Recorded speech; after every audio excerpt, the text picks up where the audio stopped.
start. For those of you who don't know me, and I actually recognize most of your names, I've either met you at a festival or I just know you from, our marketing efforts. I'm just going to take about 2 minutes to do an introduction of Jesse and to sort of lay some ground rules down for the call. Basically, we're going to keep the microphones open except during the presentation. But during the presentation, you can always text me the questions. And so just if you come up with a question, just text it away. Don't hesitate. And then afterwards, we're going to try to have an open mic. After the presentation, we're going to try to have an open mic.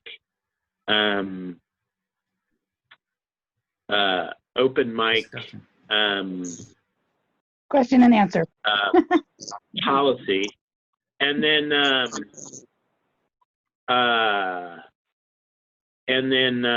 we'll just see how it goes. But if you feel like sometimes on Zoom, it's hard to get in if somebody else has the mic. So if that's the case, just text me the question and we'll get your question answered.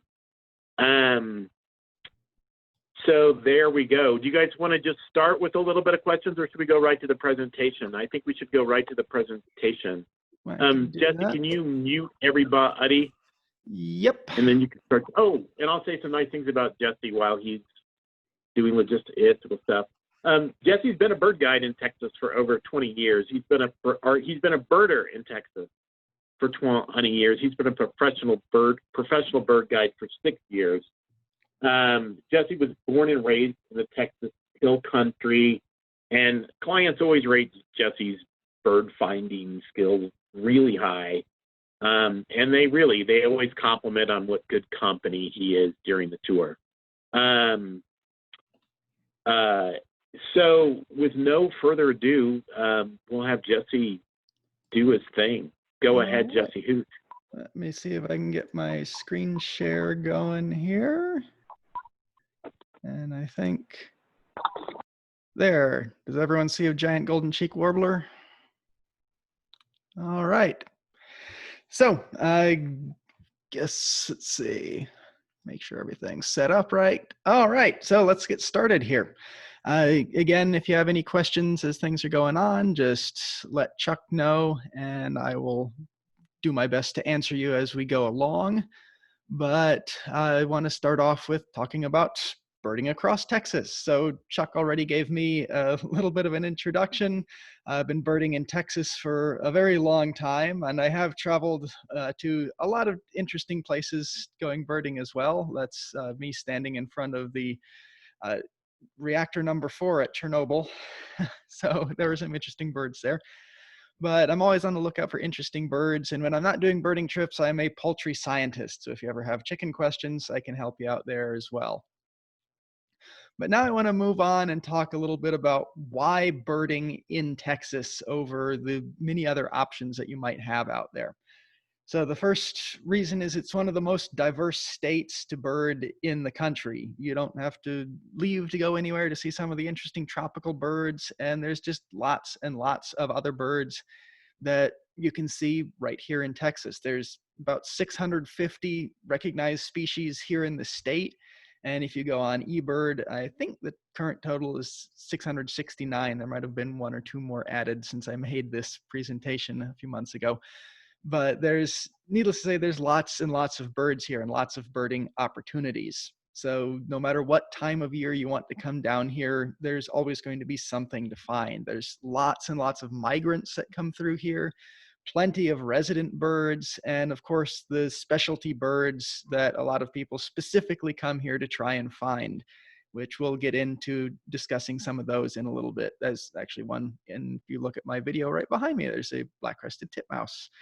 But there's also frequent vagrants from further south. So if you go down birding in the Rio Grande Valley or even further north, you just get these weird birds that show up every now and then, and you never know exactly what you're going to encounter when you go birding in some of these Texas hotspots. You might have a blue bunting show up, a crimson-collared grosbeak, many, many different types of birds that just are wonderful surprises during every trip. You come down here to look for some specific birds, and some rarity just randomly happens to pop up for a day or two while you're here. It's always exciting and a lot of fun. And it's fairly close. You don't have to fly halfway around the world. You just come right down here to Texas, and there's lots and lots of birding opportunities to enjoy. So next comes how to bird in Texas. It is a very large state, and it's far too large to bird in one single easy trip.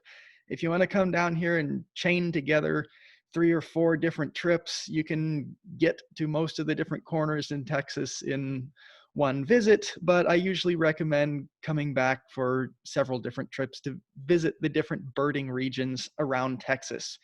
And so that is how I usually try to set up the birding trips down here, is I break it down into simpler birding regions, routes that can be birded in less than a week, usually 5 to 7 days, sometimes a little more. But I set them up to maximize the species numbers for each trip. So instead of driving long distances to get a small amount of birds, you drive relatively short distances to get the most birds possible. There is still going to be a bit of driving no matter where you go in Texas, but I like to minimize that driving as much as possible to get more time in the field actually birding instead of driving from place to place. Then the next thing you want to do is determine what birds you want to see. Again, since Texas is so big and so diverse, from one side of the state to the other, you will have a large selection of, or a large variance in the birds that will show up. You'll have some of your more eastern birds in East Texas. You get a lot more different types of eastern migrants over there.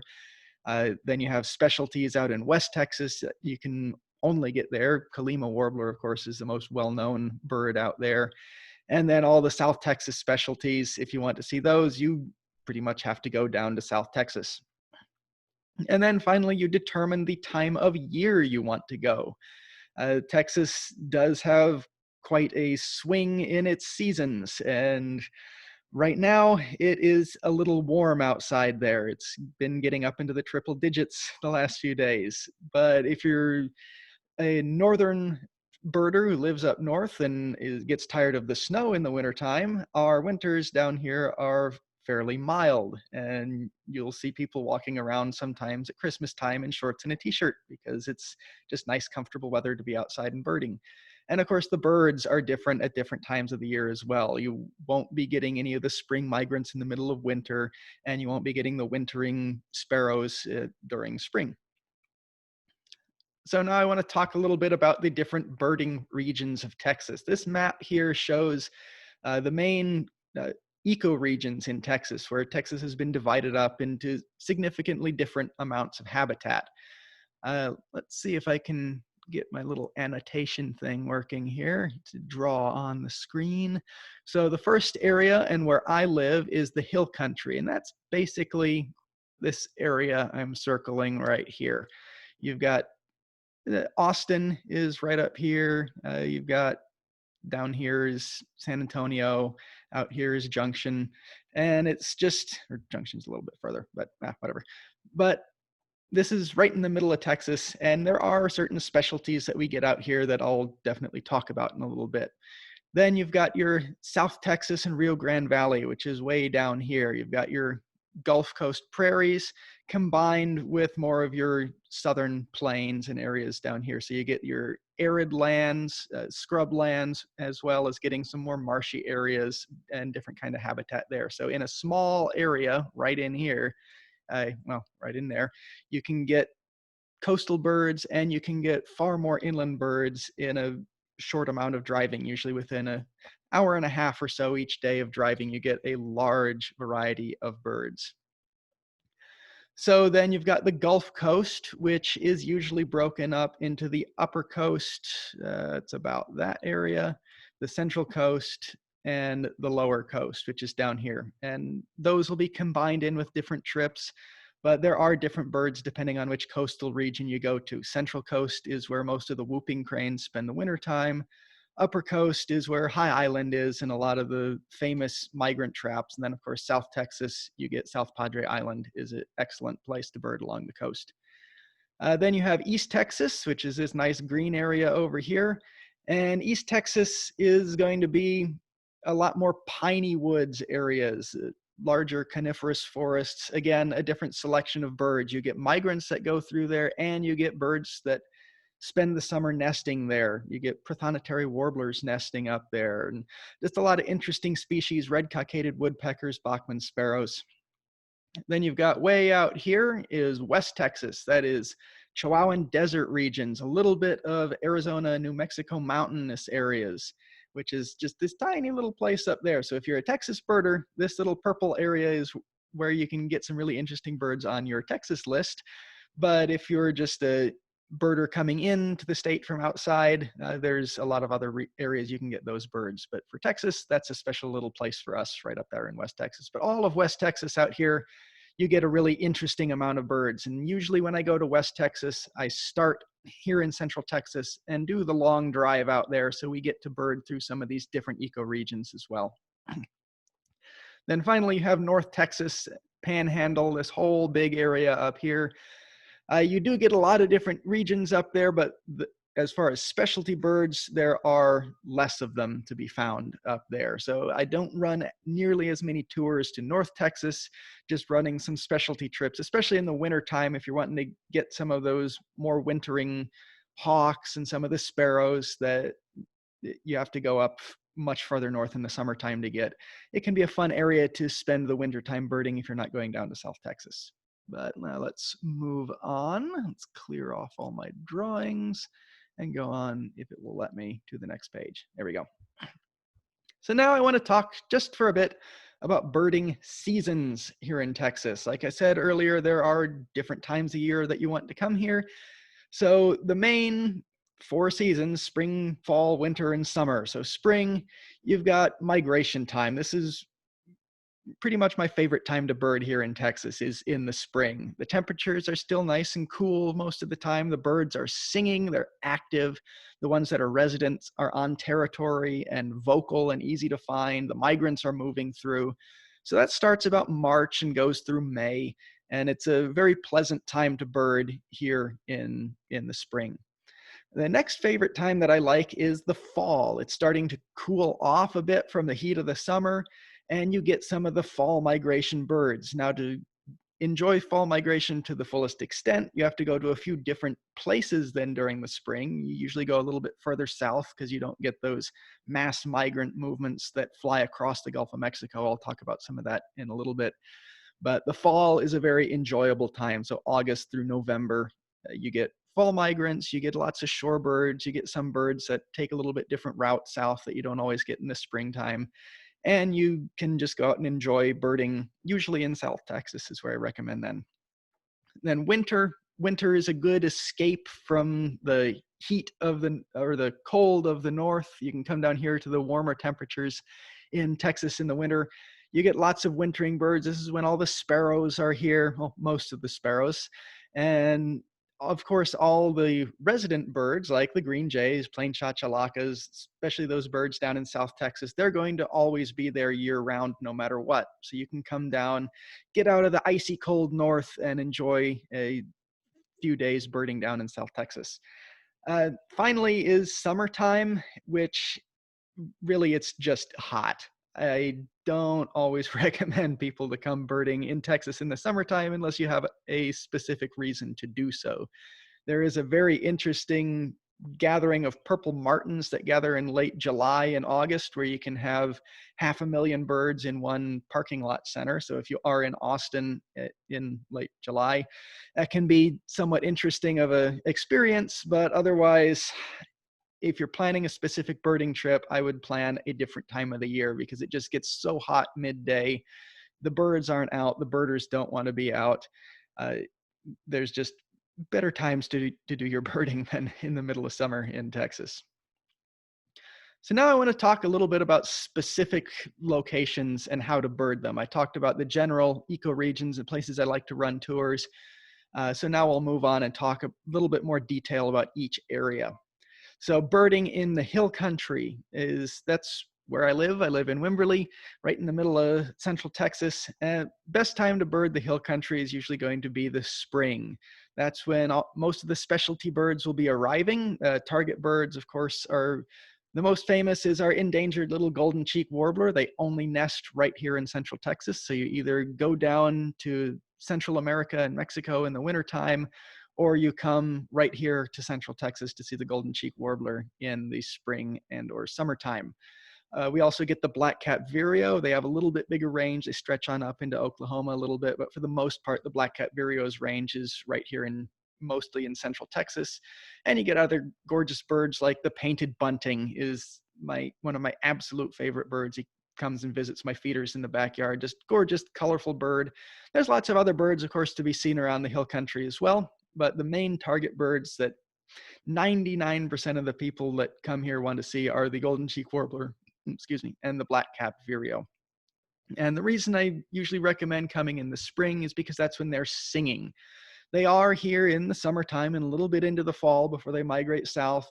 But by the summertime, they've already hatched their chicks out. They're either sitting on the nest or raising chicks. They're not making noise or not drawing attention to themselves. But in spring, the golden cheek warblers are arriving on territory and they're sitting up in the treetops, counter singing to each other, being out in the open, being very obvious. Black-cap vireos are a little bit skulkier, but if you know the right places to go, you can get them perched out in the open on tops of trees as well. And my favorite place for this is South Llano River State Park. You get both golden cheek warbler and black-cap vireo. I did actually go out there a few times this year and was able to find both of these birds, including a little later in the season. The black-cap vireos were singing in very large numbers, and the golden cheek warblers, I managed to locate one that was feeding a fledgling about 5 feet away from me, which was a really fun experience. But at South Llano River State Park, the black-cap vireos are not as skulky as in other places, and that's where I took this picture of one there just sitting up in the top of a tree. Other birds you get out there are the yellow-breasted chat. You almost get tired of seeing the yellow-breasted chats because they're sitting up on top of so many trees there, just making lots of funny noises and showing off their bright yellow chest. They're just gorgeous little birds. You also get lots of black-throated sparrows, Bell's vireos, and they have some very good bird blinds. So if it starts to warm up a little bit during the day, you can sit in the bird blind and just enjoy watching all the birds come to the water features right out there. It's a relaxing place. You do get some of those more western species. You start to pick up the Scott's orioles, which you don't always get all the way over in the Austin or San Antonio areas as often. And stuff like the black-throated sparrow you don't get further east than South Llano River either. So it's a fun little place to bird. If you don't want to go that far afield, if you're planning to stay in Austin or San Antonio and possibly go off to another trip from one of those areas, Pedernales Falls State Park is a fun place. You don't get the black-cap vireo there, but you do get the golden cheek warbler, and that is not far outside of Austin area. There's usually a screech owl nesting there. You get the black-crested titmice, the woodhouse's scrub jays. Those are all fairly common there at Pedernales Falls State Park. A place I usually like to bring people when we're birding during spring migration here in the hill country is Warbler Woods. It's a private property, but it's a person that set up a bird refuge in their backyard, and they're happy to have birders come out.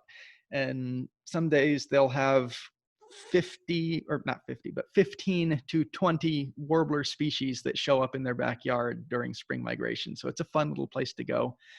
And if you're here in either the spring or the winter, Hornsby Bend, which is a wastewater treatment facility in Austin, is very close to the airport. And it's usually, if people are flying in or out of Austin, I'll take that as their first or last stop because it's great for waterfowls. You get both migrant passerines and lots of migrant shorebirds. And it's a place where there's monk parakeets that nest. It's a fun little place to bird. Just stay upwind from it if it's a very hot day. So a little bit of strategy that I like to use for birding around the hill country. Day trips are ideal. I don't usually spend a whole week on a trip birding here in Central Texas, but it is a great jumping off point for many of the other tours that we offer at either West Texas or South Texas, or even if you want to go birding along the Texas coast during spring migration. If we start out of San Antonio, Frederick Wilderness Park is a nice area nearby where I've had golden cheek warblers just driving into the parking lot. And of course, Warbler Woods, which I already talked about, is right outside of San Antonio. If you're coming into Austin, again, Hornsby Bend, Pedernales Falls is great. And we can always go up to Balcones Canyonlands and try and find the black-cap vireos. They do live there. They're just a little bit harder to find out there than in Junction. But Junction is about a 2-hour drive away from Austin. So uh, going to Balcones Canyonlands can be a little bit closer, but not quite as reliable all the time. The way I like to run trips if we're going either to South Texas or West Texas is to spend a night out in Junction, which you can see on the map all the way over to the left. So you'll see South Llano River State Park. You spend one night there. That's usually plenty of time to get all the specialty birds. You get the golden cheek warbler, black-cap vireo, and then you can either head straight south to go to South Texas, or you can continue on I-10 for the journey out to West Texas. It's cuts the drive down if you're coming out of San Antonio, so you're not driving a full 6 hours straight through to West Texas, and you get some really interesting birds there.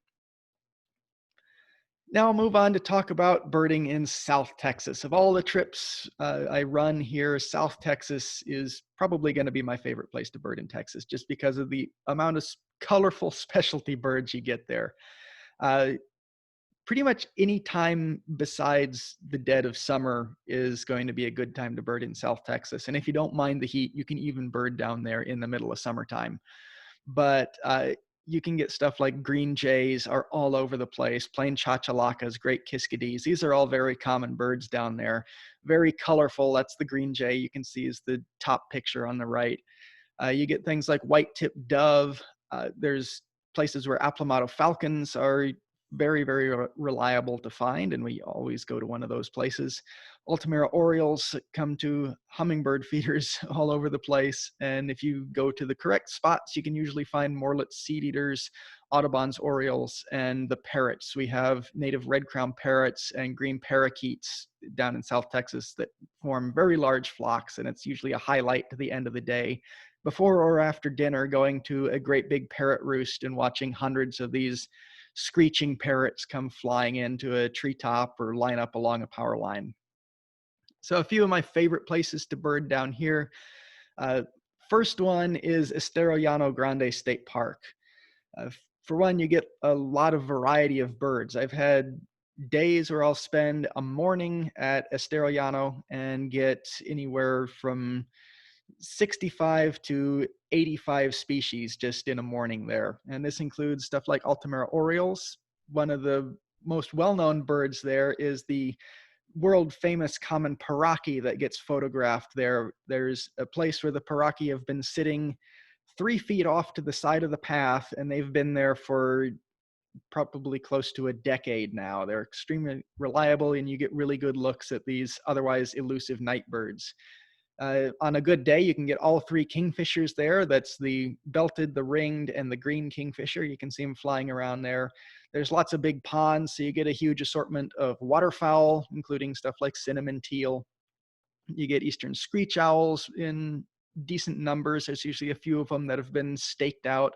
The good thing about this state park is there's usually a few birders that stay there, volunteers as sort of local guides that have gone around every morning, and they know where all the birds are, and I know a lot of those people down there, and they give me information on where to find all these interesting little birds. The white-tipped doves are usually in decent numbers, and you can always find olive sparrows hopping around by some of the feeders. They have a great big main deck. You can go sit there. It's shaded. It overlooks some of these big ponds, and you can watch all the waterfowl on the ponds, as well as the great kiskadees flying around, vermilion flycatchers. I've had Virginia rail walk out nearly at my feet down there. So it's a nice relaxing place to bird. They have excellent trails, easy to get around, and then you can go walk into the wooded area or the tropical zone, which used to be a trailer park. So there's some non-native tropical trees there that do attract some of the more tropical birds. So something like tropical parula. They're not always there, but if they're are coming through in decent numbers in South Texas, there's usually going to be one or two hanging around at Estero Llano Grande.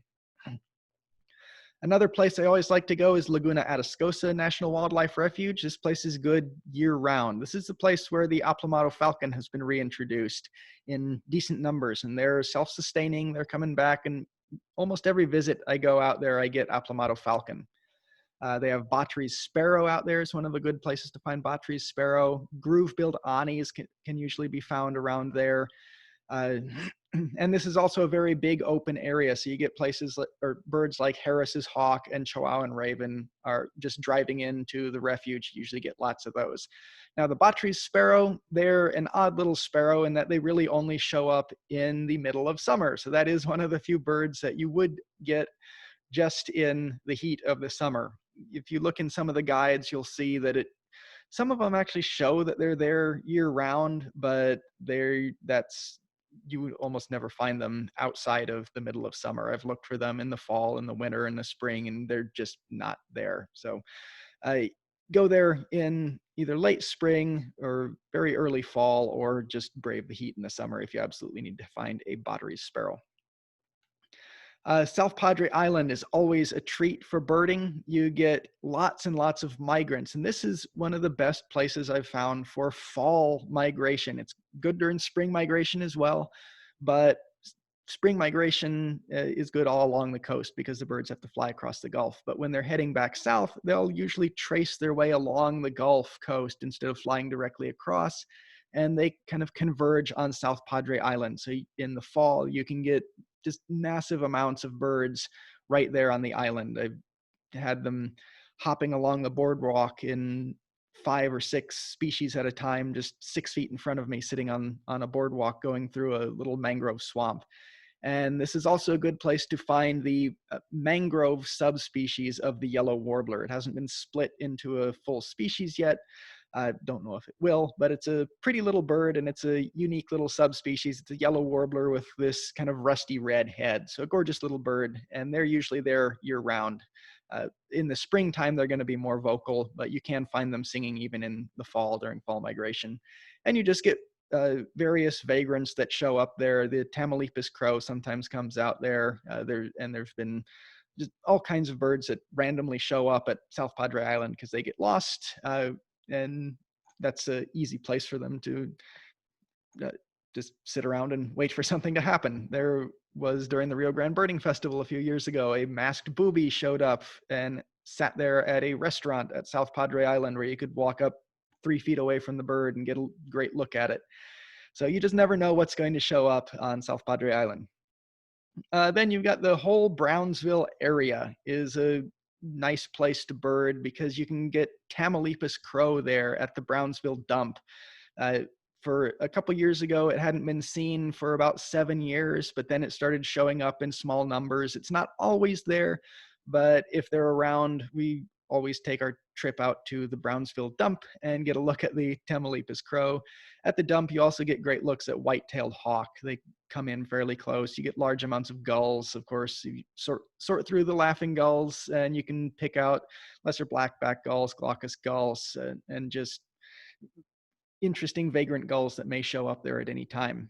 Another favorite place I like to go is Oliveira Park in Brownsville, and that has one of the best parrot roosts in South Texas. You get hundreds and hundreds of parrots coming in, not just the native red-crowned parrot, but you get red-lored parrot, white-fronted parrot, and just these are all escaped birds that are starting to establish populations in South Texas, but you can get decent look at them.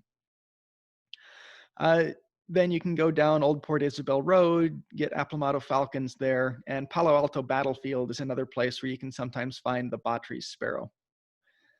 And I've just gotten a reminder from Chuck to take notes if you have any questions, or to send a message to Chuck through the messaging system in Zoom if you do have any questions. And I will answer them at the end of the talk. So a little bit more on birding in South Texas. Another great place I like to take people is Benson State Park and the McAllen area. At Benson, it's a great little park. They actually have a little tram that will take you all around. You can't drive into the park yourself, but you can ride this little open-sided tram and go all around the park. You get black phoebes there. It's one of the most reliable places to find hook-billed kite because they have a great big hawkwatch tower there. Again, you can get all three kingfishers here. Vermilion flycatchers in decent numbers. Northern beardless tyrannulates are, uh, year by year, they're either more common here or more common at someplace like Estero Llano Grande. But usually in one of these places, we'll find northern beardless tyrannulate, which is a nice little gray flycatcher looking guy. You can get gray hawks there. And in the summertime, you can get the elf owl, which is this little guy. He sits in a telephone pole right there at the entrance to Benson State Park. So he's always a treat to end the day looking for the elf owl that shows up. The state park is great. There's a berm nearby the park, which is another good place to find hook-billed kite if the border patrol isn't running you off of it at that specific moment. And then there's Ansel Dewis Park, which is a great place for pipits. You can get Sprague's pipits and American pipits in the wintertime. And vermilion flycatchers are usually in decent numbers there. And other rarities happen to show up occasionally at Ansel Dewis every now and then. Another place I do like to go if it's open is run into McAllen. We can get lunch there and then go to Quinta Mazatlan, which is right by the airport. So if you're flying out on that last day and we have an hour or so to kill in the morning to go look for some more birds, we can go to Quinta Mazatlan. There's some usually very cooperative eastern screech owls there, and rarities like blue bunting have shown up there in decent numbers in the past, and one or two at a time, but they show up somewhat reliably. So it's always an interesting little place to go check out, and it's very, very close by to a lot of different areas. Some water. So finally, the last place that is always a treat to go birding is Salanino and the feeders that they have set up there. The feeders are only open from November to March, but the birds are usually there year round. So you can go, the main thing you go here for is the Morlet's seed eater, which is the little bird on the top right picture. They rarely go any further north than the bank of the Rio Grande River. So you really have to go right along the edge of the river to find these little guys. You might have heard of the white-collared seed eater in the past. A few years ago, that was split from the white-collared seed eater into the Morlet's seed eater. So if you had this bird on your list before that you saw down in Mexico, that's now a different species than the one that's right here along the Texas border to Mexico. You also get red-billed pigeons there. They nest on the island right in the middle of the river. So if you're there at the right time, you can usually find them. They're off and on year-round. So no matter what time we go there, we almost always go look for the red-billed pigeon. But if it's in the middle of winter time, sometimes they roost there, sometimes they don't. And as long as you get there early in the morning, you can sometimes see Muscovy ducks flying up and down the river. And that is not the Muscovy ducks. That's the domestic, funky looking black and white thing you see walking around the park. That is the actual wild type Muscovy duck, all dark black duck with a little bit of red on the face, and just the only white on it is the white patches on the wings. So that's not a guaranteed bird there, but they do fly up and down the river there. Other things you can get there are Audubon's oriole, olive sparrows are in large numbers, Pyrrhuloxia are all over the place, and the black-tailed gnatcatcher can usually be found if you drive along the dump road just outside of town.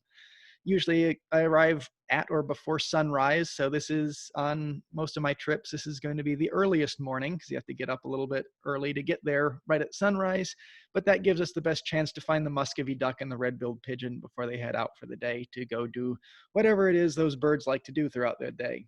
And then later in the day, if the feeders are open, of course, you get amazing looks at plain chachalacas, at great kiskadees, and lots of birds come right into those feeders, and they are very used to people. So you can sit and get great pictures. You can just sit and enjoy them. It's relaxing and fun, and you get lots of birds very, very close, great looks at them.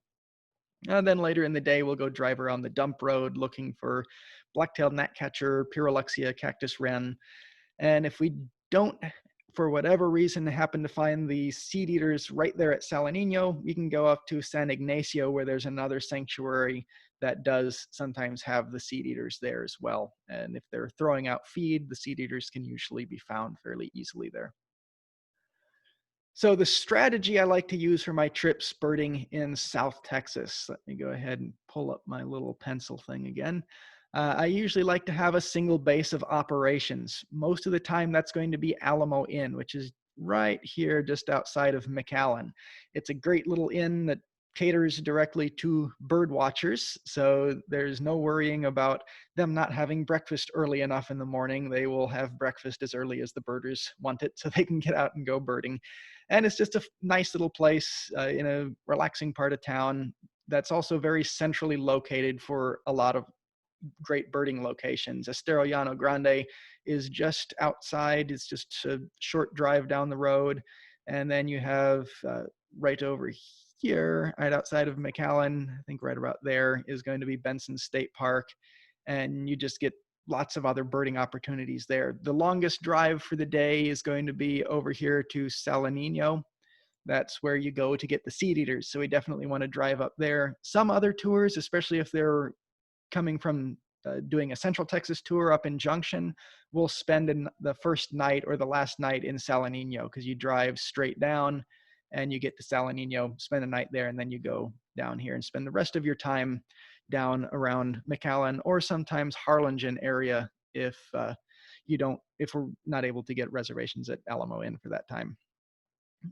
You can opt to migrate across and stay at different hotels, but usually for these trips, I like to have a central base of operations because it's really hard to plan a route around potential rare birds that might show up. If you have a central location where you can just bird out of every day, you can choose to follow the route that has been written down in the itinerary and go to Salanino one day, go to over to Benson another day, drive over to South Padre Island another day.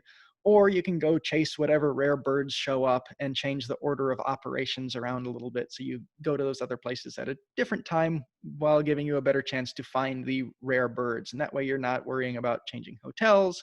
You just get to go back to the same place every day. Don't need to pack anything up luggage wise and get to go out and enjoy more time birding.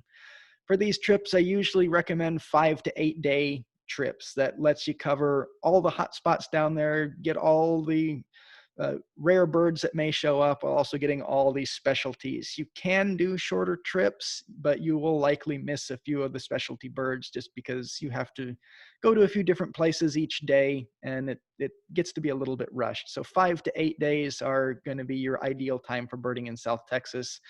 Single day trips, I've personally driven down there in one day for a rare bird, but that is a lot of driving for a very little bit of birding. So I don't recommend trips that are that short.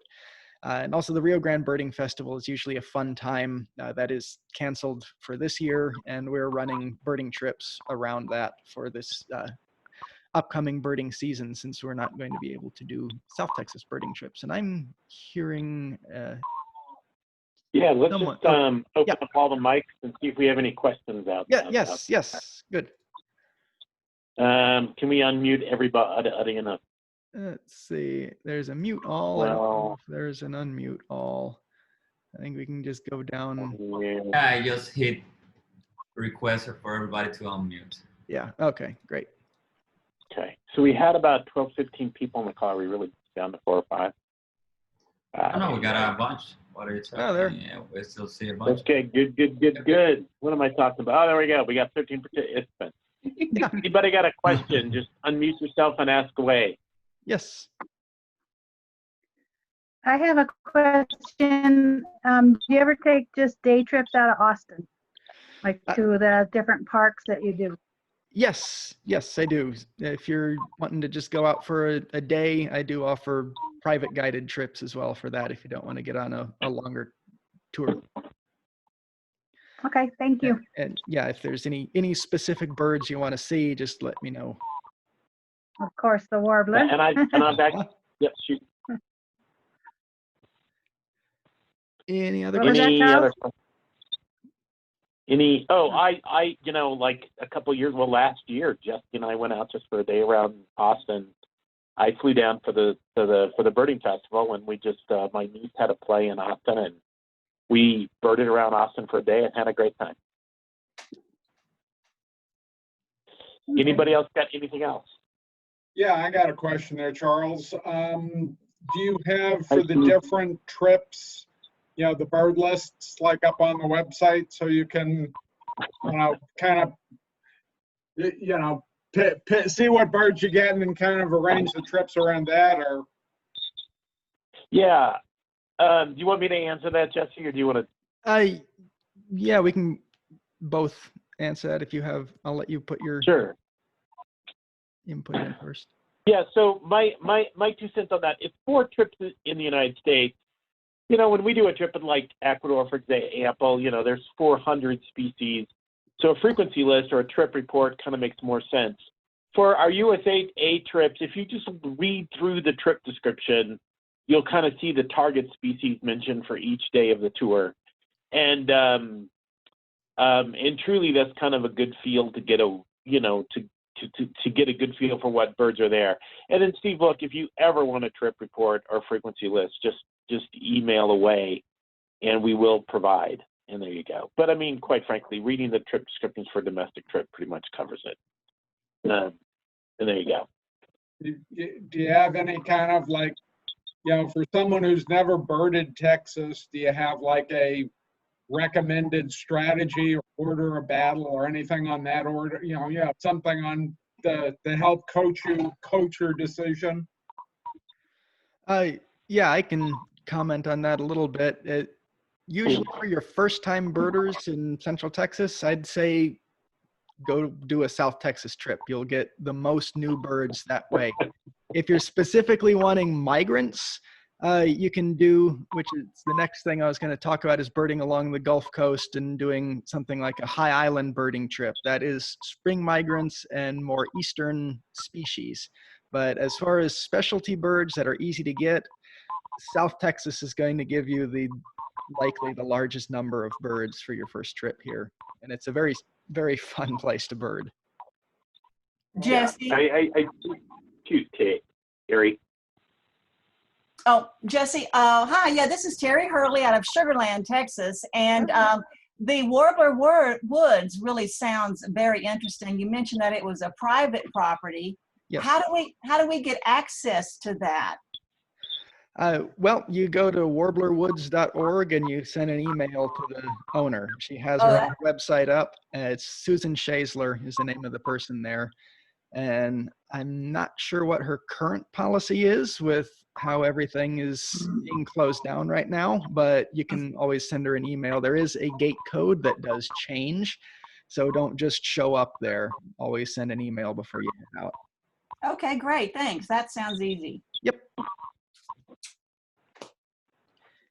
Jesse, are there any problems with the infamous wall construction or with any of the security issues along the border?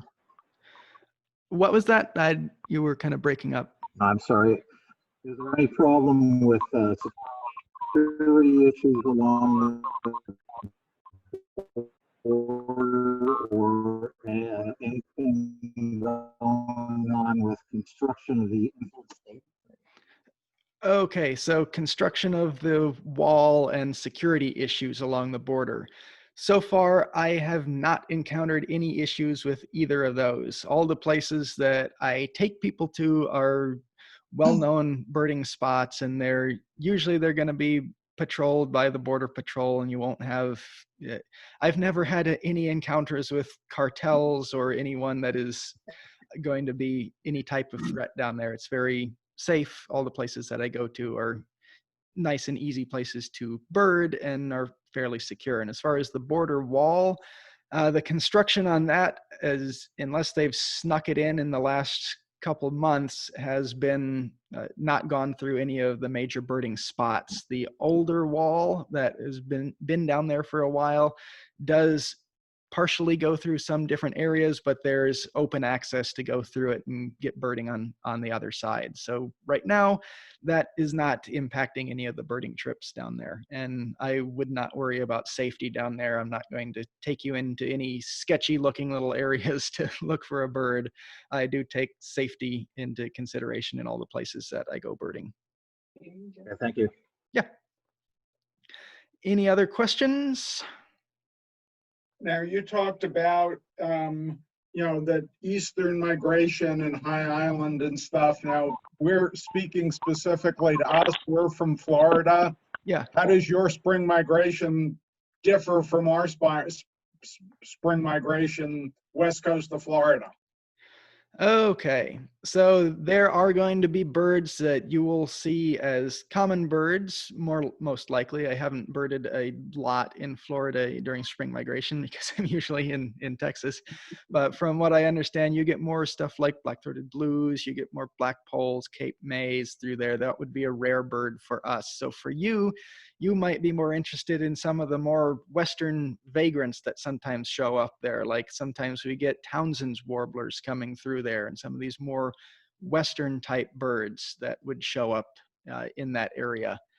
But as far as comparing it directly to Florida, I'd probably think about the same numbers of birds, but just slightly different in the species that would be showing up there. And we also get other birds there that are the different types of shorebirds. And I'm trying to think of what the difference is. I haven't actually looked too much at comparison in my own mind between what Florida is, since I haven't done too much birding over there.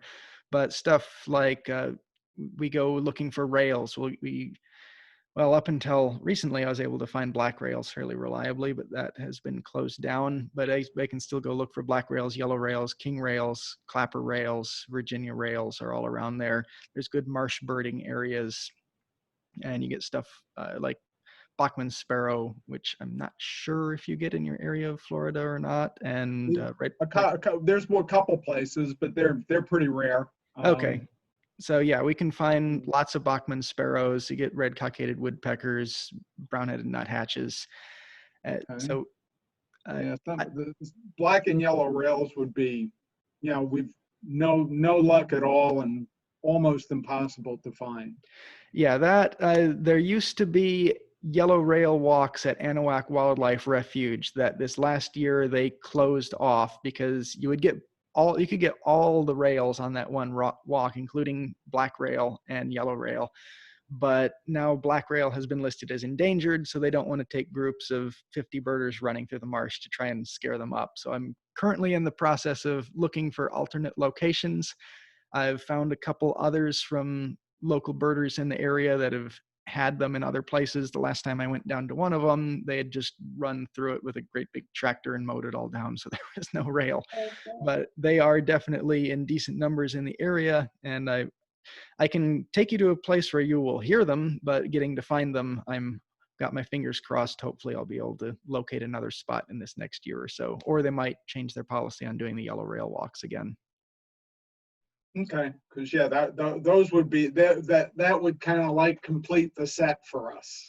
Yes, yeah, those are big wanted birds for a lot of people. So I'm definitely working on getting a reliable spot pinned down for those guys again. All right. Any other questions? Hey, Chuck, I think you're trying to talk and you're muted, so you need to unmute yourself. I gotcha. Yeah. Okay. Hey, Brenda, Megan, anybody else? Do you guys have any questions at all? Yeah, thank you. Nope. Sure. Go, Brenda. I see you writing away. Oh yeah, I'm paying attention. All right. Well, any questions, Brenda? Nope. Okay. We're good there. I've got a question. Yes. Yeah, shoot. So you're saying about a week is ideal. Do you ever do trips where you're kind of camping along the way so you don't have to be driving to and from hotels? Personally, I do, yes. I haven't run a group tour because I haven't had a large enough interest in that. But some of the less formal tours I've done where it's like half and half, some people stay at a hotel and others camp in the state parks. But if you have a group of people interested in doing that, or know people who might be, I would definitely be able to set something up like that.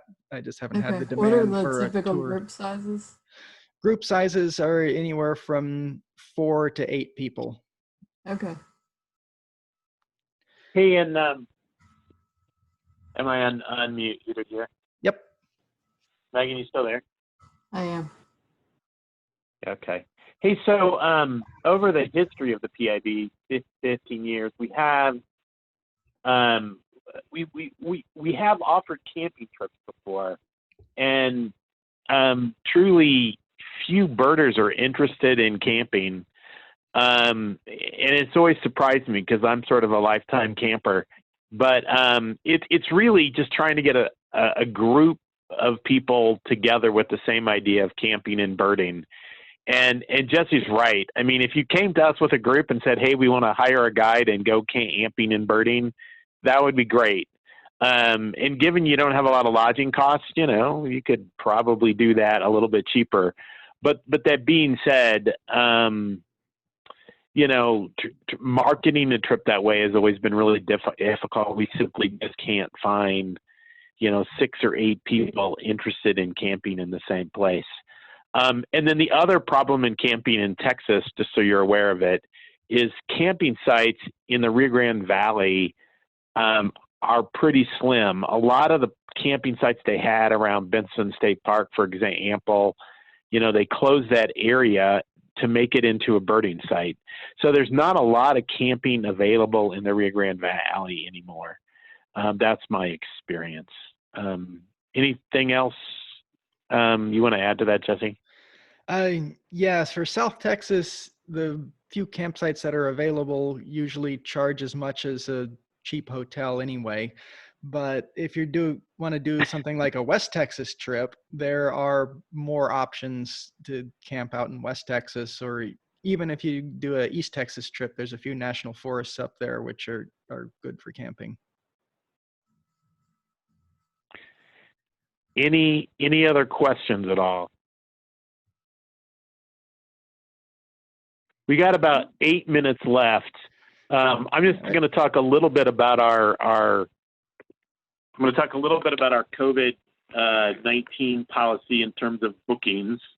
If you do book a trip, and truly it's hard to say when a good time to book a trip is at the moment, but if you do book a trip and no matter what it is, whether it's Brazil or East Africa or Papua New Guinea or Texas, about 100 days before the tour, we're going to have a discussion with the group, making sure everybody feels safe.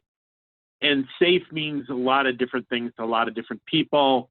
Generally speaking, most birders want a vaccine. There's a couple places where cases have been dropping, like New Zealand, for example. And, we just sold a couple people on New Zealand last week, and they're at, under 10 cases a week for about 2 or 3 weeks now. But either way, no matter where it is, 100 days out, we're going to have that discussion. And if we need to postpone the tour, we're going to postpone the whole group together. So don't hesitate to book, but just know that your deposits are protected.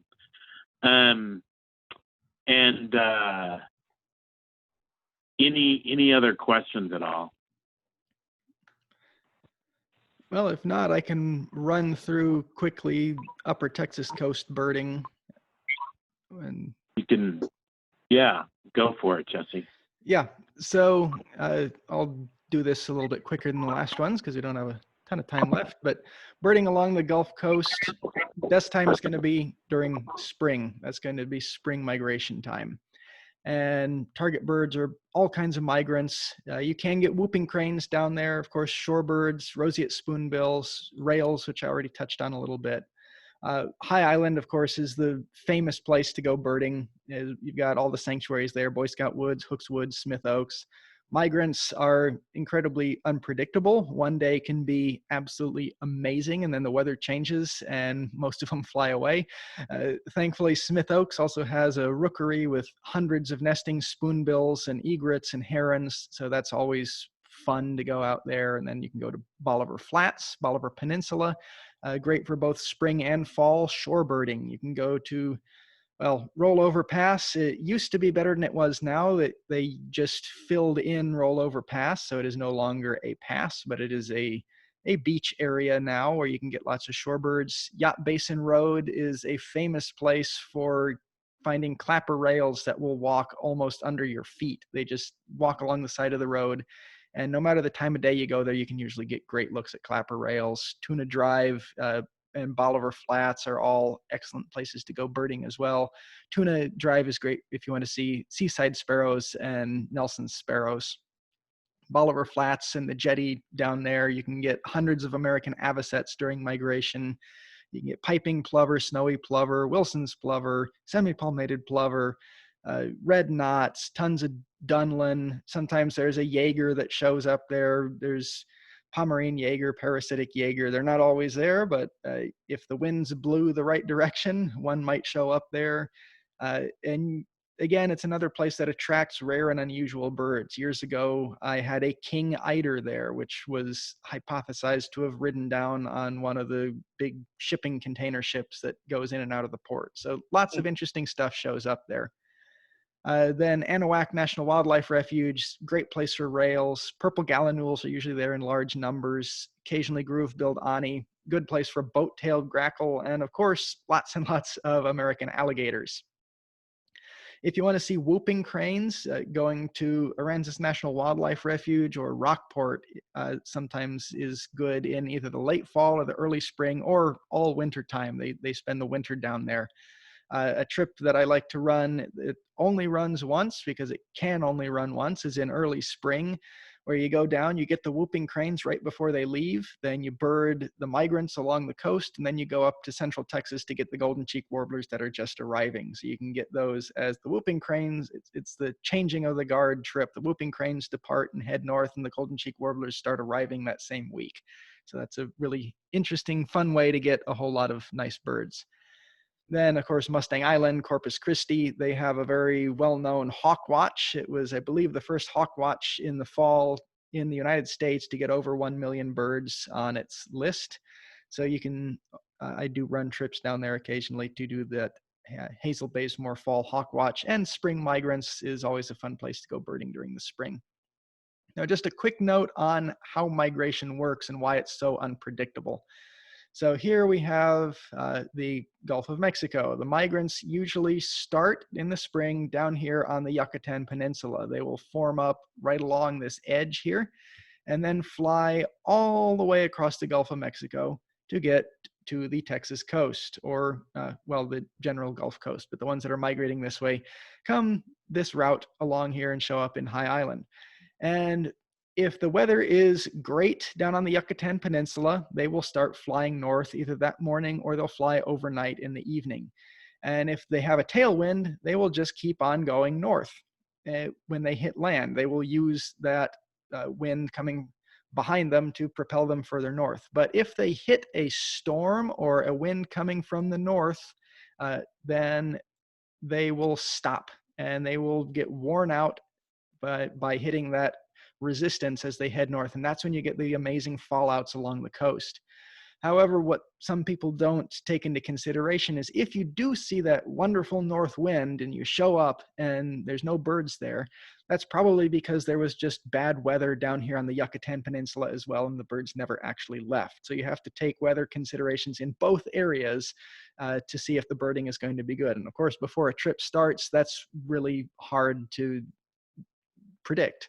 So usually when I recommend people going down to the Texas coast to go birding for spring migrants, give it at least 5 days, because the more time you can spend down there, the better chance you will to have an excellent day of birding, just because it relies so much on this unpredictable weather patterns. So morning is usually good time to be there. So is late afternoon. The second wave of birds usually comes in the afternoon. So you have 2 chances of finding all the birds down there. And you can actually look at the radar and see the birds coming across the Gulf of Mexico, which I usually do on my trips to determine where exactly I want to go birding during the day. So there's lots of areas to bird along the coast, but anywhere is decent during spring migration. It can vary depending on where the birds make landfall, but High Island is an excellent place. For spring migration, April through May is the best time to go down there. For fall migration, they're not flying across the Gulf. You don't have a chance to find those fallouts, but overall, spring migration is a lot of fun going down onto the Texas coast. So that about does it for this talk. If you have any more questions about Texas birding, you can always email me, jesse@pibird.com, and I'm happy to answer all your birding questions. If you have any specific birds you want to go after, I can always answer your emails and answer whatever specific questions you may have. But I'll open it up for any final questions and then end the talk here. So anyone else have anything else they want to ask? Oh, and I also do trips out to West Texas if you want to, if you're interested in doing West Texas birding trips for stuff like the Kalima warbler. And yeah, there's the Kalima warbler. That's a great time to do during spring and sometimes in the fall as well. You can get that nice little guy who's really only sticks around out in West Texas, right in Big Bend State Park or Big Bend National Park. So if there's no other questions, let's see. Chuck, do you have anything else to add? Is there any other questions out there? No Yeah. questions now, but want to say thank you to you both for a nice overview. Appreciate it as always. Yes, thank you. Our Yes, pleasure. thank you. Yes, Very thank you. Great presentation. Our Thank you. pleasure. Our pleasure. Thank you. Yeah, and if you guys want to book these tours, you can either contact Jesse or I. Hey, Jesse, would you text your phone number up there? Just repeat it, and I'll type it in. Yep. Yeah, I think I can do it out to everyone. Or just tell me and I'll text it in or whatever is easiest. I always forget yourself. So There. probably It got it. should have gone out to all the group Nope, chat. nope. It went out. Good. And thank you all for participating today. We hope we'll see you on some other calls as well. We appreciated the good questions, and I took notes on questions, and I think of the 6 questions I heard, 4 of them got asked. So good job, folks.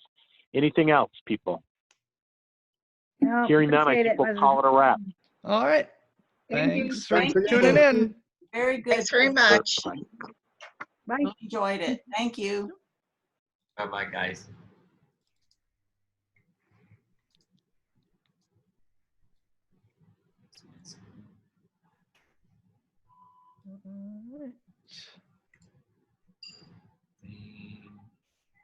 You still have it up?